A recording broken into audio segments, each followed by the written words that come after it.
The Indiana Fever just did something absolutely insane. 8 players gone, just like that. And nobody saw this coming. What happens when a WNBA franchise decides to blow everything up after making the playoffs? Well, you're about to find out because this is one of the most ruthless roster moves in recent league history. The 2025 playoff run just ended for Indiana, and instead of celebrating their progress, the front office decided to take a chainsaw to their entire roster. We're talking about a complete demolition. Veterans, bench players, promising young talent, all shown the door. This isn't a rebuild. This is a statement, and that statement is simple. Mediocrity is no longer acceptable in Indianapolis. The Fever are betting everything on one vision, and if you're not part of that vision, you're out. Let's rewind for a second. The Fever made the playoffs in 2025. That should be a good thing, right? That should mean you keep the core together, make a few tweaks, and run it back. But here's the problem. The Fever didn't just want to make the playoffs. They didn't build this team around Caitlin Clark just to be a first-round exit story every single year. They want championships. They want dominance. And when they looked at their roster after that playoff loss, they realized something terrifying. Most of these players weren't going to get them there. The front office had a massive decision to make. Do you keep the players who got you to the playoffs and hope they develop? Do you give them another chance to prove themselves? Or do you admit that what you have isn't good enough and start over? Most teams would play it safe. Most teams would make 1 or 2 moves and call it a day. The Fever decided to do the exact opposite. They decided to cut 8 players in one move. 8 human beings who thought they had job security. 8 contracts terminated. 8 careers in Indiana over. Think about what that means for a second. This isn't the NBA where rosters have 15 players. WNBA rosters are 12 players deep. The Fever just cut 2/3 of their roster. They're essentially starting from scratch. And the craziest part? They did it immediately after the season ended. No long deliberation, no waiting to see what happens in free agency. They made the decision and executed it with brutal efficiency. So who exactly got cut? Let's go through the list because every single name tells a different story about what went wrong. Bree Hall was supposed to be a spark off the bench. A guard who could come in and give you energy, defense, and maybe knock down a 3 when you needed it. But consistency was always the issue. Some games she'd look great. Other games she'd disappear completely. When you're paying someone to be a reliable rotation player and they can't give you that reliability, they become expendable real fast. Shea Petty was another guard who never quite found her role. The Fever already had their star backcourt piece in Caitlin Clark. They needed role players who understood their job and executed it every single night. Petty showed flashes, sure, but flashes don't win championships. The front office needed certainty, not potential. Then there's Natasha Howard. Now this one stings differently because Howard is a veteran. She's been in this league. She knows what it takes. But here's the brutal truth about professional sports. Past accomplishments don't matter if you can't produce right now. Howard's performance didn't match her contract. She dealt with injuries. She struggled with consistency. And in a salary cap league, you cannot afford to pay veteran money to someone who isn't giving you veteran production. The Fever looked at her contract, looked at her output, and made a cold, calculated business decision. Aerial Powers represented the young developmental piece that just didn't develop fast enough.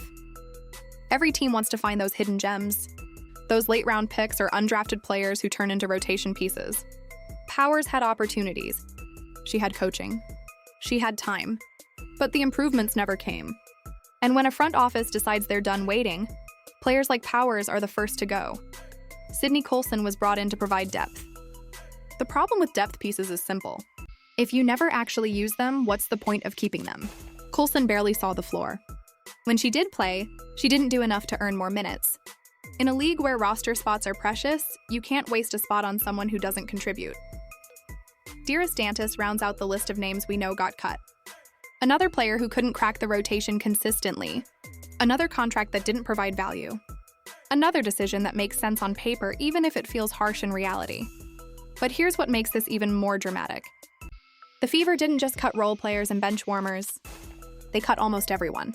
After these moves, only 3 players have guaranteed contracts for 2026. 3.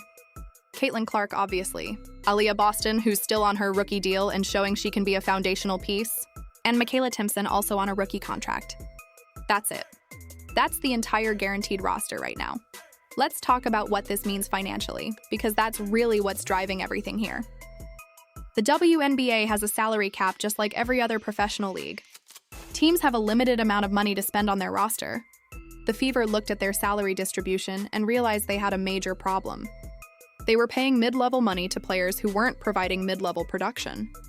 They had veterans making veteran salaries while playing like bench warmers. They had young players taking up roster spots without showing growth. So they made the decision to free up that money. All of it. By cutting these 8 players, the Fever suddenly have massive salary cap flexibility. They can go into free agency with actual resources. They can target specific players who fit their vision. They can overpay for an impact player if they need to, because they're not wasting money on players who don't move the needle. This is what smart organizations do. They don't fall in love with players just because those players were on the roster last year. They don't get sentimental about someone who's been with the team for 2 or 3 seasons. They evaluate production versus cost and make ruthless decisions based on that evaluation. The Fever are showing that they learned this lesson. But here's where this gets really interesting. This entire roster purge is built around one person, Caitlin Clark. Everything the Fever are doing right now is about maximizing the window they have with her. Clark isn't just good. She's generational. She's a player who can single-handedly change the trajectory of a franchise. The Fever know this. They also know that generational talents don't stay in losing situations forever. Look at what happened in other leagues when franchises wasted the prime years of superstars. Think about all the MVP caliber players who never won championships because their front offices didn't build around them properly. The Fever are determined not to make that mistake. They have Caitlin Clark, they have Aaliyah Boston.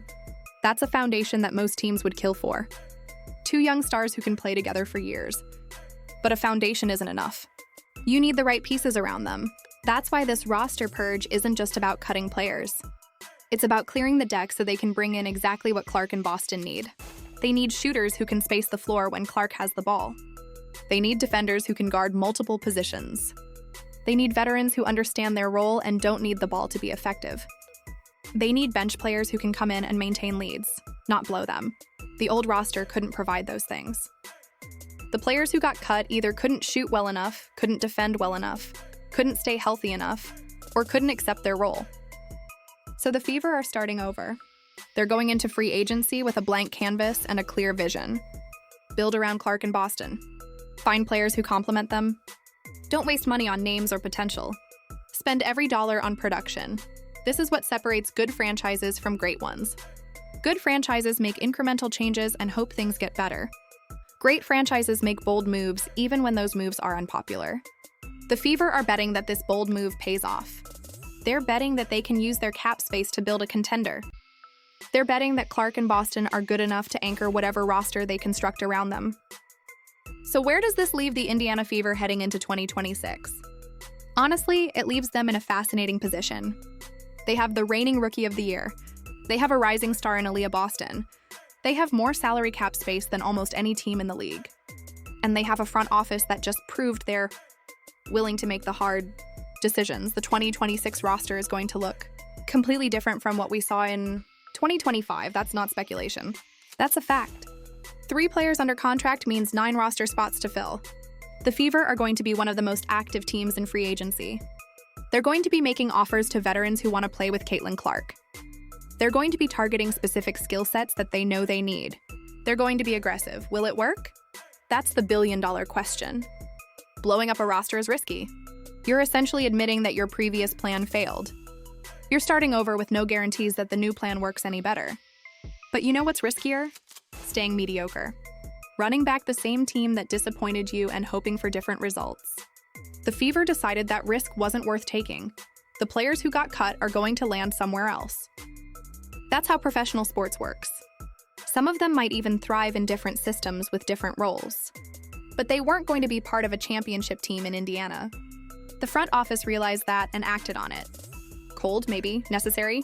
Absolutely. This is the new reality for the Indiana Fever. They're not content with playoff appearances. They're not satisfied with moral victories. They want championships, and they're willing to tear everything down to build something that can actually win one. The next few months are going to define the next few years for this franchise. Free agency will tell us if this gamble was genius or disaster, but one thing is certain. The Indiana Fever are not playing it safe anymore. They looked at their roster, decided it wasn't good enough, and had the courage to admit it. 8 players cut, 9 roster spots to fill, 1 goal. Build a championship team around Caitlin Clark before it's too late. Subscribe to see how this roster rebuild unfolds.